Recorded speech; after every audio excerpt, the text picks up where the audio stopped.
In this problem, we are going to do a trig identity. So we have, typically you have one side and you're trying to adjust it to look like the other side.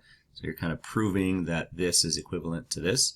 And we're going to use our trig identities. There's a sheet provided by Gina Wilson, and she has all the trig identities pretty much that we're going to need for most of these problems. But in particular, we're going to try to see if we could take away these fractions and then just convert it into something that's not fractions.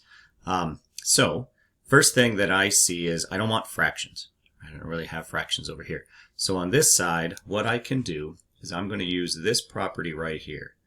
I have a secant in the denominator, and I can convert that into a cosine that's no longer in the denominator. So I kind of look at it as I'm going to be bringing this up, and that's going to make another cosine on the top. So I'm going to have a cosine brought up to the cosine that I already had. So that's me getting rid of my fraction. Then I can do the same thing with cosecant. 1 over cosecant can convert into sine. So there's my cosecant in the denominator. I can bring it up and convert it into sine.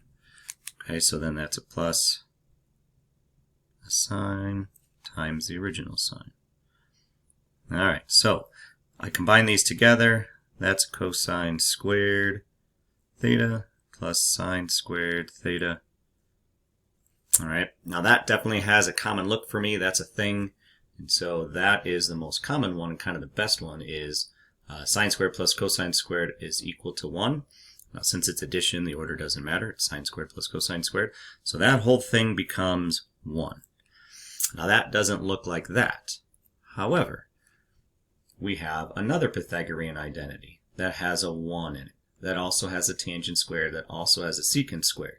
So if I manipulate this by taking that tangent and subtracting it over to the other side, I would have secant squared minus tangent squared, and that would be equal to 1. So that can then turn into secant squared minus tangent squared, which is exactly what you're trying to convert. Okay, now depending upon the directions, that's normally how we do it. Depending upon the directions, it may say adjust the left side, adjust the right side.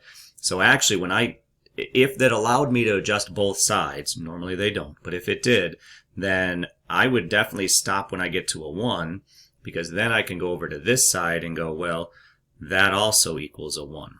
So if it allows me to do that, then I would adjust this to kind of the simplest thing I could, and then I could adjust this to the simplest thing I could, and then those two are equaling each other. Okay, most of the time that's not a thing. Most of the time you convert the left side or the right side. You convert what they call the more complicated side, which is kind of debatable, but you convert one side into the other side. All right, so I chose the left side, brought up my denominators to make them into secant into cosine and cosecant into sine, combined them, and that's my best Pythagorean theorem that I have. Sine squared plus a cosine squared is equal to 1, and then that 1 can also become two other Pythagorean identities just by manipulating these two around a little bit. All right, so that was a trig identity.